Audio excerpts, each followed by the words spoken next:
doy las gracias a Nancy y a Bertrand por esta propuesta, que se repite porque ya lo hice una vez y me encantó. Y estoy muy contento de hablar en realidad de dos grandes artistas que me interesan mucho, que son Mon Laferte y Gonzalo Ilavaca, que está aquí presente. No tengo miedo para nada, así que al final ya veremos lo que piensas de todo lo que voy a decir. ¿Puedo quedarme? Sí. Y si debes criticarme, hay que ir ahí nomás. No te Bueno, agradezco. y asumo totalmente mi punto de vista personal y también muy íntimo sobre tu arte y tu manera de percibir las cosas. Bueno, mire, el título es Ángeles fieramente humanos. Y verán que a medida que voy a explicar ciertas obras, van a descubrir sencillamente que los artistas deben ser fieras, deben ser animales. Por dos razones. La primera es porque se relacionan directamente con el mundo que les rodea. Y para mí es la primera muestra de valentía de los artistas, poder enfrentarse y querer enfrentarse a un mundo caótico. Y el segundo elemento que corresponde a esta fiera es el hecho de que muchos artistas deben atreverse y deben estar al acecho de las cosas, de las percepciones y del mundo, y cuando tienen que atacar, atacan. Es por eso que molestan, y por eso escogí primero este título con esa dimensión de la fiera. También hay claramente una referencia directa al movimiento de los fauves, el movimiento fauve en el arte, es decir, estos artistas que con Matisse, por ejemplo, decidieron un día liberarse totalmente de la línea y de la academia y del color académico para poder escoger su propia vía. Y es verdad que escandalizaron mucho en aquel entonces y se les trató de fieras también. Y de ahí viene este nombre. Otro elemento también que está presente aquí en el PowerPoint, que está escrito en rojo, que me gusta, es una frase de Gustave Moreau que me gusta mucho. No se limite a ir al museo, baje a la calle. Me gusta mucho porque en realidad para mí Mon Laferte y Gonzalo Ilavaca son muy libres y creo que su talento, su originalidad está en ese aspecto primero. Es decir, que están lejos de las academias, están lejos de los espacios cerrados que dictan el pensamiento y que dictan reglas. Y los artistas para mí deben principalmente confrontarse al mundo exterior. Y es para mí lo que hacen continuamente. Ahora, otro elemento también muy interesante, y lo verán poco a poco a través de mis explicaciones, es la dimensión política que pueden tener sus obras, poéticas y políticas.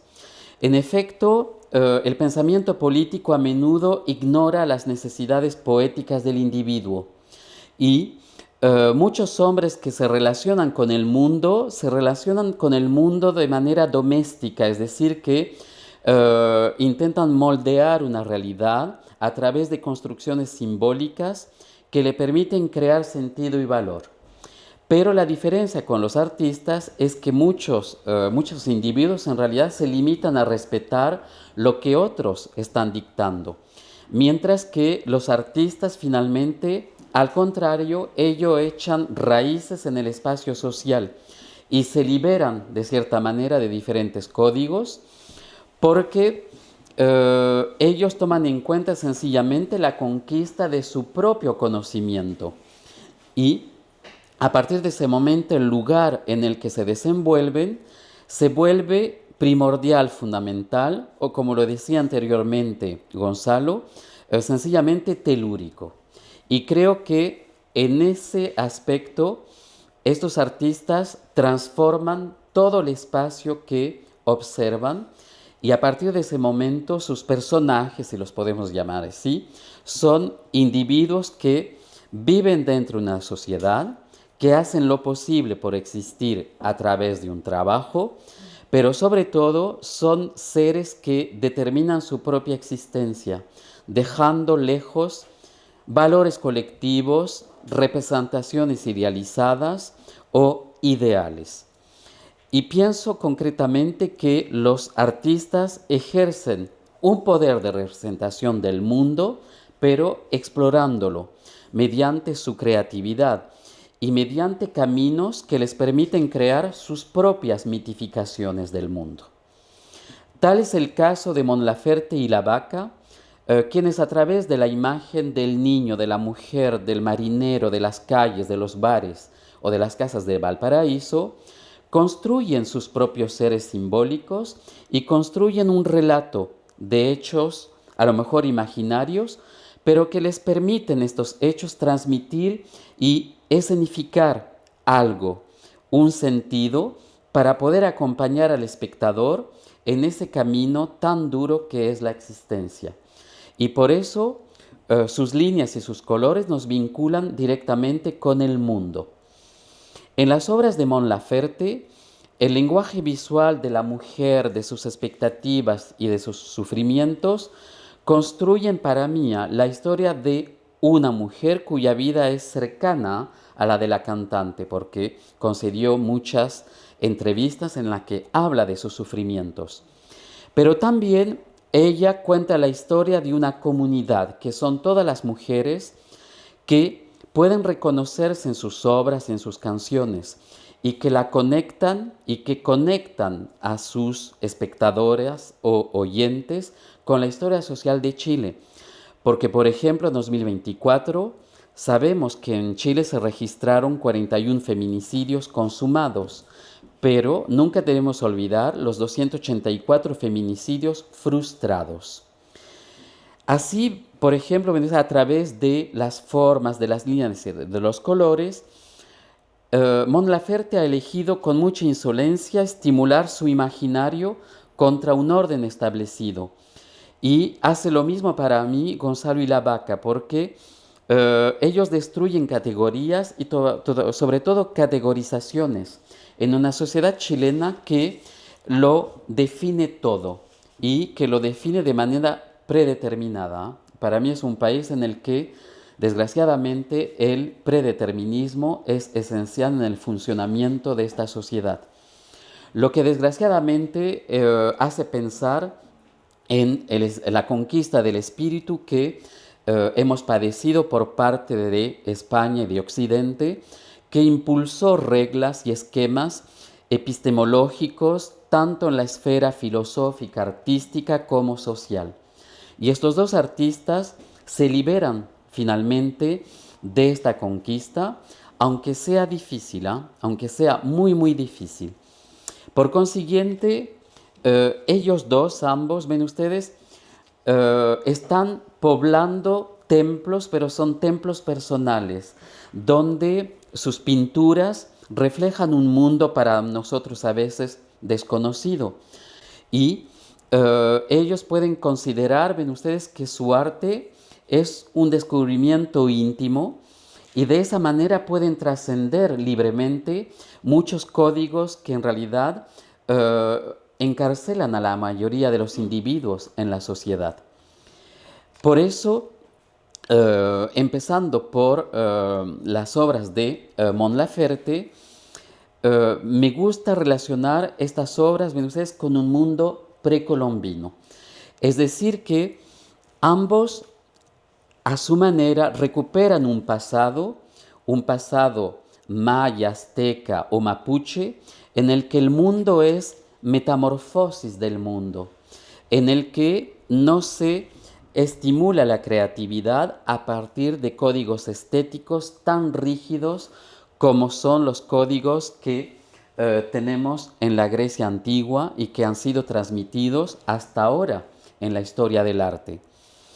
También debemos recalcar el hecho que son dos artistas chilenos de un país, Chile, de una región, Valparaíso, que sitúan al individuo frente a un espacio vasto que es el mar.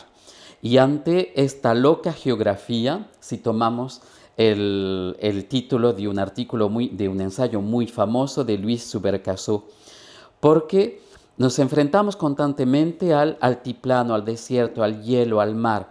Es decir, que el chileno está acostumbrado a observar los cambios de la naturaleza y Al retomar este famoso título, La loca geografía de Chile, entendemos claramente, ven ustedes, que el artista chileno percibe la realidad a través del trastorno continuo, a través de la metamorfosis continua del cielo y de los elementos, y también a través de este océano Pacífico que construye nuestra identidad en la quinta región.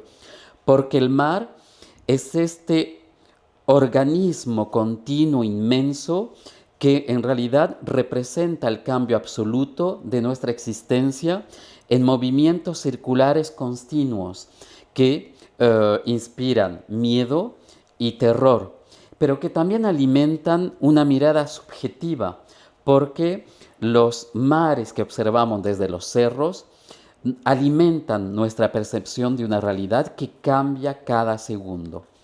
De esa manera, soy académico y me lo permito, porque puedo permitirme muchas cosas, me siento muy libre. De esa manera yo puedo establecer siempre un paralelo entre las obras de Gonzalo y la Vaca y de Mon Laferte con el gran Neruda. Y Neruda, por ejemplo, escribió un poema que yo adoro que se llama El gran océano. ¿Y qué escribió él en este poema? Con tu sal y tu miel tiembla la copa, la cavidad universal del agua, y nada falta en ti como en el cráter desollado, en el vaso cerril. Cumbres vacías, cicatrices, señales que vigilan el aire mutilado. Tus pétalos palpitan contra el mundo, tiemblan tus cereales submarinos. Las suaves ovas cuelgan su amenaza, navegan y pululan las escuelas, y solo sube al hilo de las redes el relámpago muerto de la escama, 1 milímetro herido en la distancia de tus totalidades. Las formas orgánicas y deformadas de los personajes pintados por Mon Laferte, por ejemplo,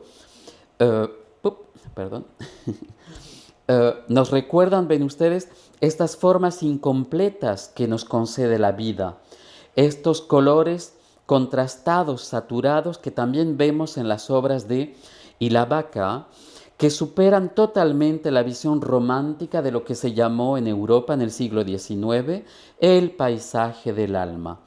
Al contrario, como Neruda, Laferte y la Vaca prefieren, ven ustedes, cuestionar lo que es ontológico en el paisaje, es decir, todo lo que nos aleja totalmente de un pensamiento premasticado por maestros del buen gusto o de la academia. Pero lo sabemos, la lucha es dura y la dependencia es cara para los artistas que van contra la convención y que se oponen a todo contacto imitativo en el arte. De hecho, la noción de armonía, lo sabemos, es dominante hasta hoy en nuestra manera de percibir el mundo. Y el carácter imitativo del arte, erigido hace siglos por Platón, define hasta hoy nuestra manera de construir y de observar nuestra propia realidad, olvidando completamente el aspecto informe y orgánico de la vida. Algo que los precolombinos asumían totalmente, como lo pueden ver aquí. Los precolombinos, por ejemplo, fabricaban estas cerámicas de hombres dormidos, por ejemplo, allá arriba en la izquierda. Y ven ustedes que en Europa, cuando se representa a una persona dormida, está acostada como muerta, sabiendo que el momento más vivo de la vida es el sueño.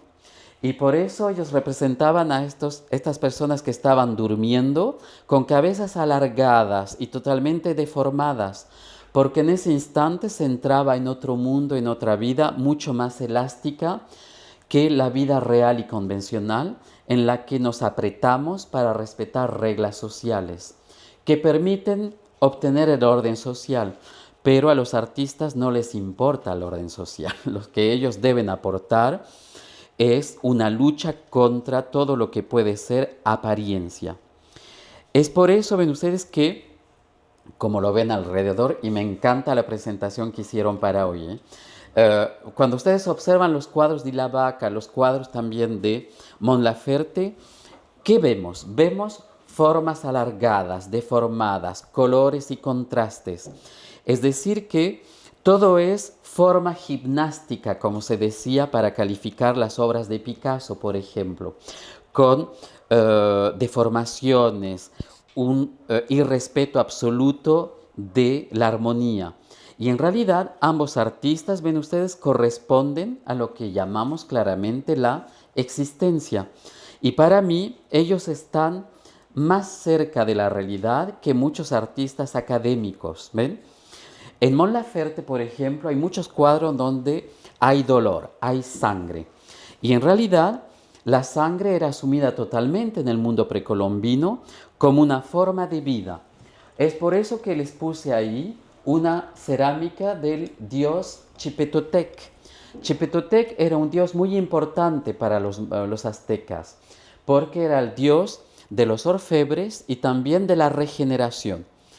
Y él que necesitaba, para revivir, necesitaba sacrificios humanos, que eran horribles desde nuestro punto de vista, porque al sacrificado se le arrancaba la piel y se ponía la piel sobre la escultura para que el dios pudiera revivir. Desde el punto de vista occidental es horrible. Desde el punto de vista precolombino, todo es alimento de la energía de la vida y todo es totalmente orgánico. Y por eso nosotros tenemos que cambiar de punto de vista para entender obras de vanguardia y obras libres como las que estamos estudiando hoy. Lo mismo con esta diosa, la Chihueteteo, que es muy famosa en el Museo de Antropología de México. ¿Ah? ¿Por qué? Sencillamente porque, ven ustedes, ella tiene una falda de serpientes, pero también tiene una falda con manos humanas y corazones. Es decir, otra referencia a los sacrificios humanos. Y las chihuateteos eran muy importantes en la cultura azteca particularmente, porque cuando una madre moría durante el parto, la madre era divina, se le consideraba como una diosa y la familia se consideraba orgullosa por haber perdido a esta madre, porque en un instante conseguía ese equilibrio absoluto entre vida y muerte. Entonces, ¿por qué hablar de todo esto? Porque claramente, por ejemplo, aquí en las obras de Mon Laferte, vemos que ella no respeta la armonía para nada. Y me parece que es voluntario. Varias veces ella insiste en la influencia que tiene México hoy en día en su manera de ser. No sé si habrá leído libros de mitología azteca o no, no lo sé. Pero para mí, ella integra en realidad toda una historia legítima del arte en la que desde Europa, inspirándose del mundo precolombino, se estudia la deformación, se escoge deformar la forma para representar el aspecto energético, orgánico de la vida, lo que es mucho más verdadero que una pintura académica, recalcando siempre de qué manera una imagen imitativa y mimética es falsa. Nunca olviden los cuadros de Ingres, en los que se ven mujeres desnudas en un hammam. Se le ve la espalda perfecta, las nalgas maravillosas, pero en realidad para obtener esa armonía, Ingres añadía vértebras en la espalda de sus sujetos. ¿Ven? Es decir, que la armonía es una mentira absoluta. Y tenemos que recalcar, ven ustedes, este aspecto en la pintura de Mon Laferte, porque sencillamente ella de manera muy ingenua a lo mejor, porque no ha tenido una formación académica, de manera muy ingenua ella muestra dos cosas. Muestras de qué manera la sociedad occidental que hemos heredado hasta hoy nos comprime en nuestro propio cuerpo, gracias a códigos estéticos hasta hoy muy rígidos, muy rígidos. Pero también ella representa con todas estas deformaciones sencillamente las propias deformaciones que llevamos en el alma, que llevamos en nuestra conciencia cuando estamos sufriendo. Es por eso que me gusta mucho, ven ustedes, este cuadro y este, por ejemplo. ¿Ven? En óleo adolorido, el ciclo de la vida acompaña ya el nacimiento de un niño que está llorando sangres, ¿ven ustedes? A ver, creo que es el otro, perdón. ¿Ven? Sí, aquí, ¿ven? En este cuadro, el niño ya está llorando sangres de dolor y de muerte, lo que subraya claramente primero el legado católico que tenemos que asumir en América Latina, pero también toda esta relación, ven ustedes, con un dolor que nos acompaña, con el que tenemos que vivir y con el que todos los artistas en realidad, todos los artistas deben confrontar, porque la creación es dolorosa, la creación es orgánica y la creación es una formación absoluta del ser, porque los artistas se cuestionan, los artistas también mueren a través de su obra. Y los artistas también acompañan a los vivos a través de estos sueños, de estos elementos que podemos considerar como antiacadémicos, totalmente antiacadémicos. Otro elemento también que me parece muy presente en la obra de Mon Laferte es el hecho de que ella repite muchos temas, muchos elementos, pero a su manera ella está construyendo una especie de tejido consciente e inconsciente de sus propios traumas. Y creo yo que a través de este tejido, ella está superando el trauma. ¿Por qué? Porque primero repite muchas imágenes y está ella haciendo la propia lectura de su intimidad. En realidad sus cuadros son como un diario íntimo, ¿eh? Y es algo que han experimentado muchos artistas.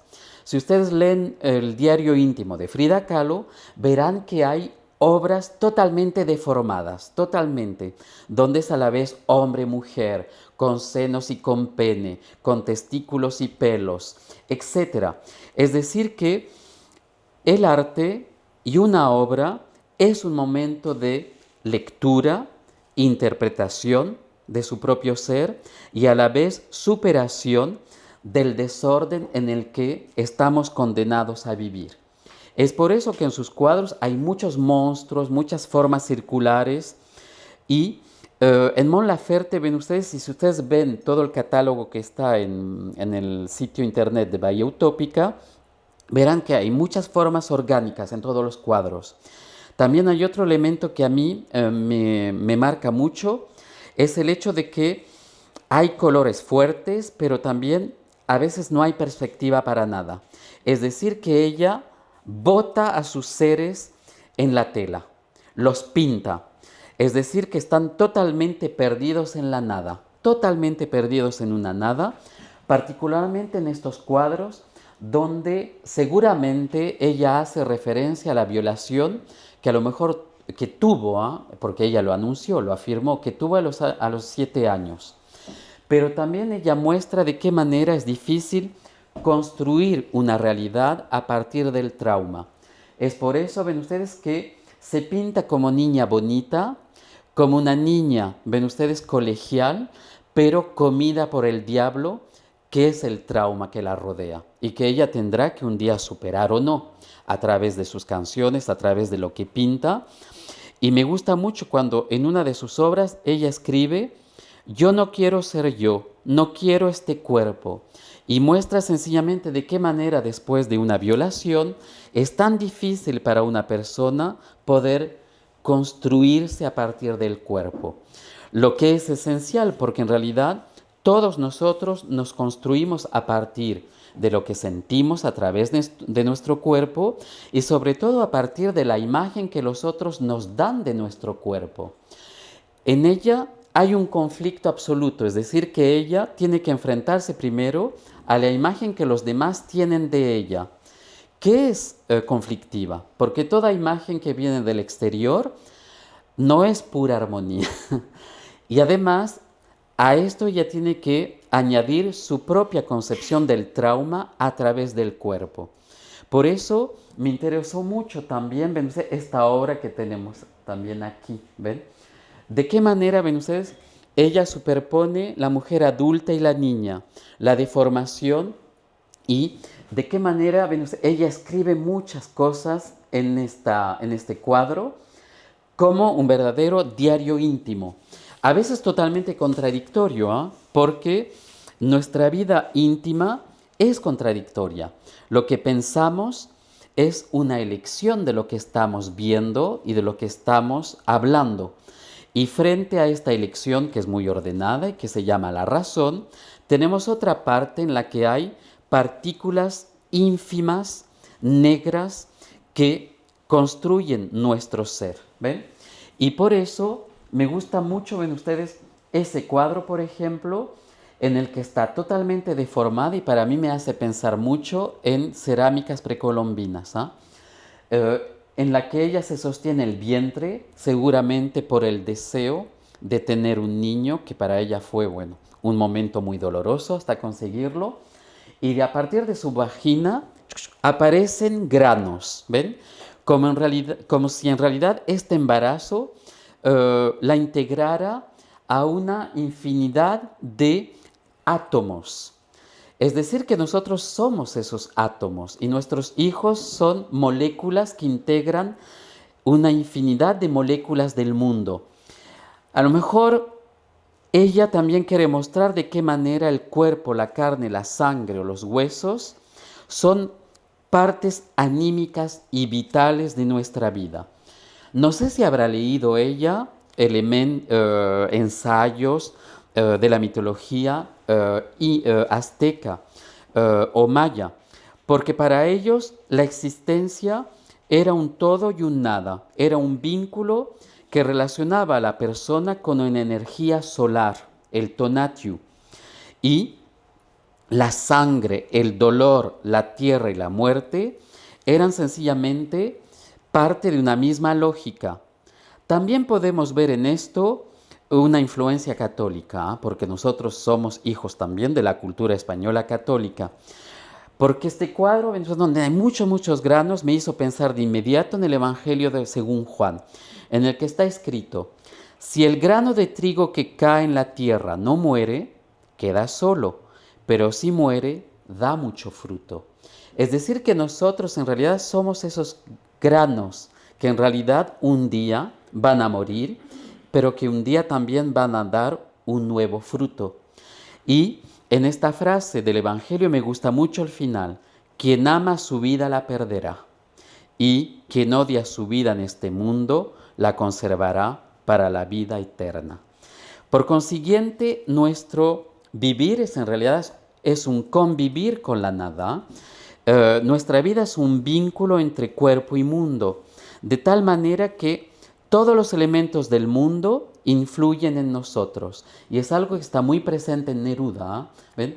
En Canto General, desde el principio hasta el final, tenemos poemas de influencia precolombina, en los que él denuncia totalmente la lógica de la razón europea que nos han inculcado y que nos alejaron de este existir terrenal que en realidad vivimos cada día, pero que nuestra mente no asume, porque nuestro pensamiento fue construido por la conquista y por códigos muy fuertes. ¿Ven? También, como lo vemos aquí y como en otros cuadros, este está al fondo, podrán ir a verlo después y me encanta. ¿Qué vemos aquí? Vemos fuerza, espacio y tiempo que se mezclan, colores, energía, y algo que es muy azteca y muy náhuatl es una expresión, un término que es cahuitil. Cahuitil viene de cahua. En lengua azteca significaba dejar algo, llevar a algo a otro mundo. Y en realidad ese dejar llevar era la palabra de tiempo. ¿Ven? Para nosotros el tiempo es muy lineal, ¿ven? Pasado, presente, futuro y se acabó, ¿ven? Aquí no, todo es un dejar llevar. Y para mí todas estas formas orgánicas que ella representa muestran que el ser tiene que dejarse llevar por este entorno que en realidad forma parte de nuestra concepción íntima, humana, carnal, estrechamente relacionada con este ir dejando o con este haber sido ya dejado, decían los náhuatl, para hablar de alguien que había muerto, ¿ven? Haber sido ya dejado, ¿ven? Y dejar es un verbo muy interesante porque significa dejar algo, pero dejar una huella. Y esa huella en realidad no muere y continúa, ¿ven? Sí que en los cuadros, ven ustedes, como aquí Ámsterdam, donde todo es caótico, donde todo es totalmente fulgurante, ¿qué tenemos en realidad? Tenemos las dos vertientes de la vida humana. Esa vertiente luminosa, de color de vida, pero también esa vertiente angustiosa que nos transforma, porque la vida real es caótica. Esta realidad caótica tiene una influencia en nuestro modo de ser y lo tenemos que asumir totalmente. Además, me gusta mucho el hecho de que Mon Laferte no tenga una formación académica, porque de esa manera, ven ustedes, ella no busca la perfección del esbozo, del dibujo, etc. No lo busca porque no tiene la formación, pero es muy significativo también, porque actúa entonces como cualquier poeta, como cualquier artista, que cuando quiere expresarse lo abraza todo. ¿Ven? Y abrazar significa también abrazar lo monstruoso de la vida. Significa abrazar tanto la armonía de un paisaje que dura unos segundos, como la absoluta impureza de lo que estamos observando. Y me gusta mucho esta humilde visión. Si yo tuviera que integrar a Mon Laferte en un movimiento literario o pictórico, sería el movimiento de la humilde visión. Y creo que ahí está la verdad. Es la verdad de los que crean cerámica. Es la verdad de los que tejen. Es la verdad sencillamente de los que escriben versos sin considerarse poetas, porque de manera muy libre ellos interpretan su propia existencia terrenal, sin mitos, sin historias, y de esa manera en realidad ellos se atacan a la dimensión metafísica directamente. ¿Ven? Y para mí esos son los verdaderos artistas que viven la vida como es, integran la vida como es. Y por eso, ven ustedes, estos espacios son espacios de vicisitudes humanas, y esto es muy profundo para mí en su obra. Otro elemento también que me gusta mucho ahora es el hecho de que son personas, son personajes, ven ustedes, que perciben el mundo a partir de realidades psicológicas e inconscientes. Y al ver, ven ustedes, lo sabemos, al ver el cielo azul, no tenemos una sensación de azul, sino tenemos la idea del azul, ¿ven? Y del cielo azul. Los artistas, al contrario, se liberan de esta idea del azul y perciben y no analizan, superponen en vez de ordenar. Y es lo que, y es mi transición, es lo que hace para mí Gonzalo y la Vaca con el color. Es decir que el color no solo, ven ustedes, es utilizado para intentar aprender lo que observamos, sino que lo utiliza para mí Gonzalo y la Vaca para privilegiar la sensación sobre la percepción. Cuando cualquier individuo observa el mundo con sus órganos sensoriales, lo sabemos, se produce una selección muy limitada de elementos dentro de una gama de colores que ofrece la naturaleza, pero es una gama de colores luego interpretada por nuestro pensamiento. Al contrario, en Gonzalo y la Vaca no hay número. Tenemos muchos colores, matices, contrastes, contrastes que desde el punto de vista académico no serían aceptados en primer año de academia. ¿Ven? Así que él no respeta la academia y en realidad es lo que le hace más cercano al universo que cualquier pintura académica. Otro elemento también, ven ustedes, que tenemos en sus obras, es el hecho de que cuando vemos sus obras, no vemos una imagen, vemos su mirada, porque de inmediato entendemos que esto no es realidad, es su mirada, su manera de construir una correspondencia con lo que llamamos la realidad. Y en ese instante, como cualquier gran artista, él se acerca mucho a Baudelaire. Baudelaire escribió poemas muy bellos sobre las correspondencias que los artistas deben establecer con el entorno. Es decir, que los artistas no deben representar, sino presentar su manera de establecer esas lógicas personales con lo que los rodea. Y por eso me gusta mucho el cuadro Los puertos del mundo. Porque primero por la rica gama cromática que genera muchos matices y tonalidades que desestructuran y que desplazan nuestra mirada habitual. ¿Ven? Es decir, que de inmediato cuando observamos el cuadro, nos decimos, no es real, es otra cosa, es un sueño, es una fantasía, es una creación. Por consiguiente, el color se convierte en un filtro a través del cual el artista, ven ustedes, nos invita a pensar y habitar el mundo personalmente. Porque como no hay un menú, ¿ven? No hay una lógica que nos invita a la entrada, plato de fondo y luego postre, no tenemos esta lógica. El espectador debe observar a partir de su propia sensación. Y es lo que querían los pintores Fauve. ¿Ven ustedes? Y en esa manera, si tenemos que legitimar su arte, lo tenemos que asociar para mí a las fieras de principios del siglo. Y además hay otro elemento, ven ustedes, que son las tonalidades vibrantes.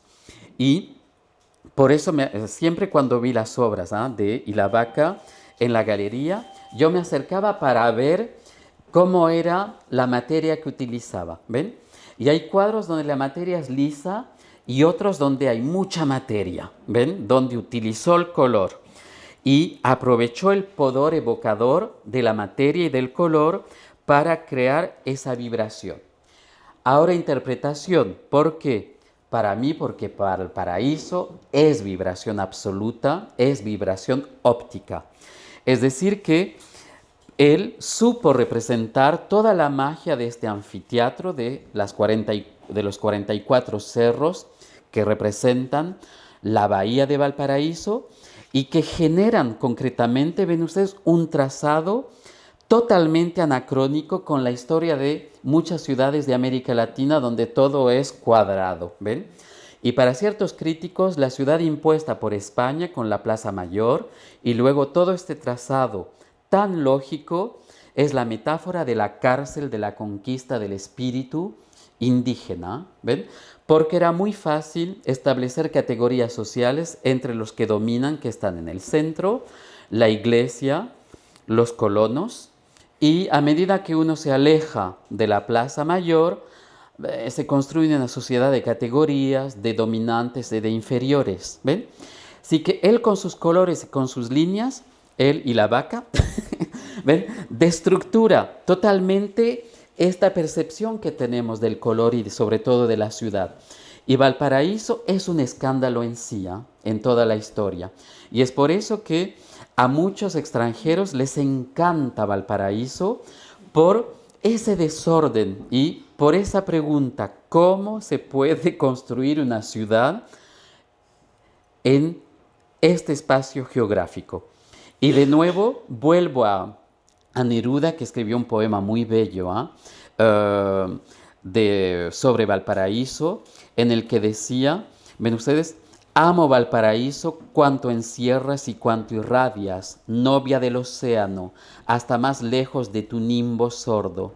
Amo la luz violeta con que acudes al marinero en la noche del mar, y entonces eres rosa de azahares, luminosa y desnuda, fuego y niebla. Que nadie venga con un martillo turbio a golpear lo que amo, a defenderte, nadie sino mi ser por tus secretos, nadie sino mi voz por tus abiertas hileras de rocío, por tus escalones en donde la maternidad salobre del mar te besa, nadie sino mis labios en tu corona fría de sirena. Aquí me atrevo otra licencia poética, como dicen los críticos. Me gusta mucho, ven ustedes, en todos estos poemas y en otro también, en el famoso, en el que dice que Valparaíso es un disparate, un puerto loco, totalmente loco, con una cabeza con cerros desgrañada.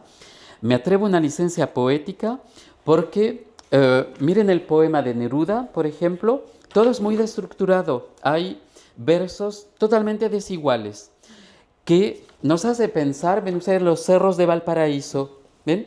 Que nos hacen pensar también en la bahía, que no es muy ordenada, como el litoral chileno. Y mi licencia también poética me permite establecer un paralelo entre esta métrica irregular y el dispositivo de disolución de las formas que provoca el color en Nilabaca. Me gusta mucho Nilabaca cómo pinta personajes, pero son personajes que se disuelven en la luz, que se disuelven en el color, lo que puede mostrar primero al nivel metafísico y un poco particular de qué manera la forma humana desaparece a cada instante en esta vida. Pero también, y la vaca me parece que somete sus personajes al color para no someterlos a la rigidez de la categoría, del género, del sexo. Es por eso que me gustan mucho sus personajes que tienen uñas largas, pintadas con colores estrafalarios, personas con las que no sabemos qué elegir, no sabemos si son hombres, si son mujeres, y me gusta esa libertad arbitraria que nos permite a nosotros, espectadores, entonces, imaginar. Me gusta también su manera de yuxtaponer superficies de colores distintos, y creo que esta técnica sugiere, primero, la ausencia de una sombra. Ustedes saben que en el arte del Renacimiento y en el arte occidental, la sombra es todo. Quien sabe representar la sombra puede construir una perspectiva. Al contrario aquí, sin perspectivas, sin sombras, donde todo es color y sensualidad, florece una especie de quietud de la luz. Y creo que esa quietud de la luz es la metáfora de la gran libertad que tienen sus personajes. A mí me gustan sus personajes porque nos miran sin mirarnos, se imponen y nos muestran totalmente su absoluta libertad, exactamente como lo hicieron también los pintores Fauve, cuando Matisse representaba una mujer repleta de colores y que enfrentaba nuestra vista en un momento en el que no se pintaba con tantos colores totalmente explosivos en aquella época. Así que me gusta esa falta de respeto que tienen sus personajes y esa especie de soberanía del pueblo o del desorden que tienen todos, ¿ven? Bueno, rápidamente no voy a hablar de este Valparaíso totalmente cubista que él representa también en sus cuadros, porque supo muy bien, sabe muy bien representar este desorden de colores, porque solo en Valparaíso y también en otras ciudades de Chile, lo sabemos, una persona es capaz de pintar el techo morado, la fachada azul o amarilla, luego el encuadre de las ventanas de otro color que no tiene ninguna conexión lógica con lo que nos han enseñado en la escuela sobre los colores primarios, etc. ¿Ven? Solo Valparaíso tiene esa gran libertad y creo que él, de manera directa, indirecta, consciente o inconsciente, nos los dirá después, a lo mejor, me gusta cómo él ofrece a través de esos colores todas esas posibilidades que tiene el individuo en el tiempo, en el espacio y en la existencia. Recalcando también con los marineros particularmente que él pinta, recordando cómo Valparaíso es también esa ciudad de personajes legendarios, de vagabundos, el choro del puerto o ese hombre corajudo que te puede meter un combo si, si no está de acuerdo o que te lanza una talla para tomar distancia y decirte que, bueno, a lo mejor lo que estás diciendo es una estupidez. Me gusta mucho esa manera, es que él tiene de recuperar ese imaginario colectivo de Valparaíso, de un barrio chino que ha desaparecido, de marineros extranjeros que ya no están presentes como en el pasado, pero que dejaron su huella en Valparaíso. Y cuando yo veo a sus marineros repletos de colores y de matices contradictorios, etc., siempre recuerdo a una frase que escuchaba en mi infancia y que yo no entendía. Es cuando veían a alguien, a un niño que no se parecía a sus hermanos y que decían, es el hijo del marinero. Y yo no lo entendía, y lo entendí mucho más tarde, cuando entendí que venían a Valparaíso muchos marineros que se lo pasaban muy bien y que dejaron su huella aquí. Bueno, sí, sí, sí. Bueno, y bueno, también recuerdo lo que he leído sobre marineros franceses que eran los más cotizados, los que tenían más valor entre todos los marineros que llegaban a Valparaíso porque, según lo que leí, sabían hacer el amor, ¿ven? En comparación con los alemanes, por ejemplo, los ingleses. Bueno, también otro elemento para terminar es, por ejemplo, el cuadro Valparaíso Technicolor, que está aquí. Primer elemento es un cuadro grande. Me gusta mucho, ven ustedes, el tamaño del cuadro, porque de cierta manera, ven ustedes, aquí se asume totalmente el color, la línea, se asume totalmente un estilo. Y los cuadros grandes funcionan como un cine, ¿ven? Y por eso, en mi opinión, aparece esa palabra de Technicolor, ¿ven? Es decir, que aquí, ¿qué tenemos? Tenemos a un marinero, quizás a un rufián, quizás a una prostituta por las uñas largas. A lo mejor es el flaute, a lo mejor es el travesti con el que nos encontramos a veces en Plaza Chaurre, ¿no? ¿Ven? Es decir, que la vida, ven ustedes, es todo tecnicolor, con colores brillantes, con esas referencias a lo mejor a las estrellas de Hollywood, que en el pasado, ven ustedes, eran aún más hermosas con la técnica del tecnicolor. Este cuadro me hace pensar también en películas de Vicente Minelli, ¿ya? Donde hay travelings inmensos y todo es lleno de color, porque Minelli te dejaba el tiempo necesario para perseguir la cámara y acompañar a los personajes con tu propia imaginación. ¿Ven? Así que me gusta mucho este tamaño largo y grande. Y esto representa finalmente la construcción de una ciudad, ven ustedes, que se ha ido formando a medida que llegan los terremotos, a medida que llegan los temblores, a medida que llegan extranjeros, a medida que se reconstruye lo que fue destruido por un incendio, o a medida también de que la ciudad se reconstruye con la llegada de cánones, modas totalmente diferentes que provienen de diferentes países de Europa. Y los colores de Valparaíso para mí son eso también. Es esa mezcla de judíos, de ingleses, de escoceses, de franceses, de italianos, de españoles. Es decir, que el color en Valparaíso es la metáfora de esa dinámica histórica que luego, bueno, encontramos en el teatro, en el cine, en la ópera, en la canción, en la poesía y también en las pinturas. Quizás Vaca comprenda que la creación artística y arquitectónica deben, antes que nada, alejar a sus creadores de las formas con las que nos complacemos. Es verdad que toda línea te aporta seguridad, pero creo yo que el arte debe en realidad sobre todo proponer contradicciones. El arte debe hacer gritar de nostalgia, de horror, de amor o de temor. El arte debe proponer múltiples elecciones, como las fachadas tan contradictorias de Valparaíso. Valparaíso a mí me fascina porque pasamos de todo a nada constantemente, de lo sublime a lo feo, de la basura a un paisaje extraordinario. Es decir, que es una ciudad que en sí ofrece todos los estilos. Por eso, ven ustedes, para terminar, lo que me gusta también, ven ustedes, en los colores de Vaca es el viaje. De qué manera estos colores, totalmente a veces antagónicos, ofrecen formas laberínticas, como las calles de Valparaíso, que son muy desordenadas, ¿ven?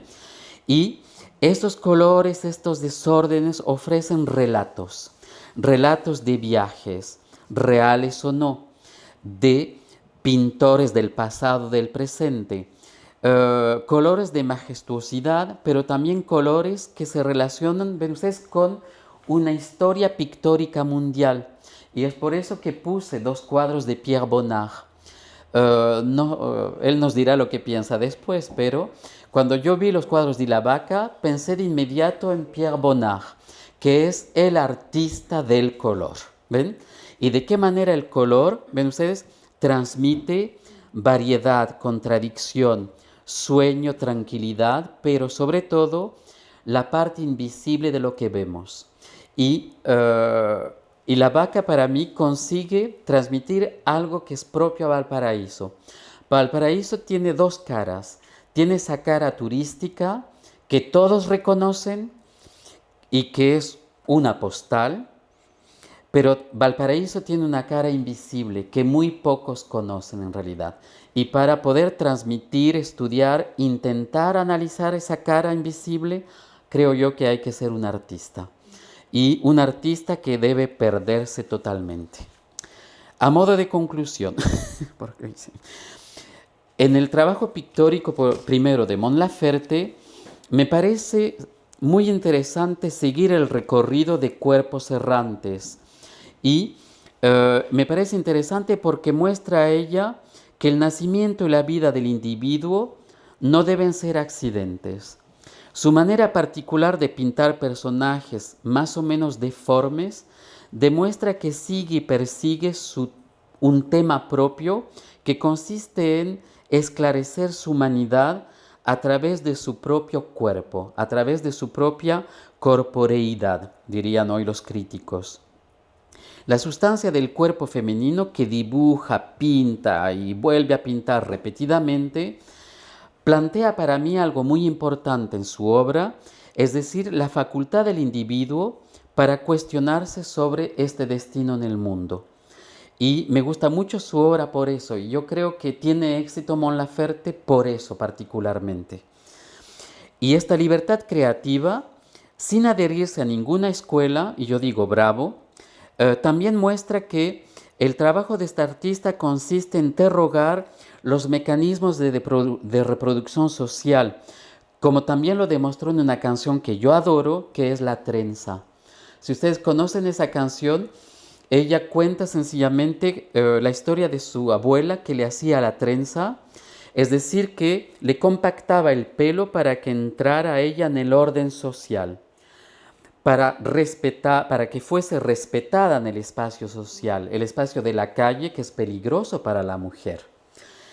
Pero paralelamente ella le dice en esa canción que ella será una estrella, que ella no tiene que dejarse pisar por los hombres y por la sociedad. Y creo yo que de esa canción emanan muchos cuadros en realidad, porque es una canción muy lúcida sobre el papel de la mujer. La mujer tiene que, desgraciadamente, caminar entre esos dos polos opuestos. ¿De qué manera protegerme? Respetando la regla, y de qué manera crear mi propio destino siendo lúcida. Con un elemento interesante en sus canciones, y sobre todo en esta, es el hecho de que la libertad emana de su abuela, que quiso ser cantante y que no pudo serlo. Es decir, que la propia cárcel de la abuela se convierte en fuerza de libertad para la nieta. Y para mí es una de las canciones más bellas que yo conozco, ¿eh? ¿Ven? Y que integran todo un imaginario artístico, ¿eh? No lo puse aquí porque se me olvidó, pero hay una gran fotógrafa mexicana que se llama Flor Garduño. Y Flor Garduño sacó una foto espectacular en Bolivia, en el que tenemos una casa indígena, y el techo es pura paja, una paja así, muy larga. Y en el techo se hizo una trenza con la paja. Y delante de la casa tenemos a una mujer indígena de espaldas que lleva la trenza también. ¿Ven? Y de qué manera la trenza femenina, la trenza de la mujer compacta, destruye, pero hay que liberarse, hay que destruir esa trenza. Por consiguiente, ven ustedes que en estas obras hay un misterio indefinido de formas humanas y también inhumanas que no dejan de representar para mí también la filiación heterogénea que debemos aceptar. En realidad, lo homogéneo no existe. Tenemos que aceptar esta filiación que tenemos con el desorden, con la heterogeneidad. Y a partir de ese momento dejaremos de ser domesticados y dominados, aunque el entorno sea amenazante.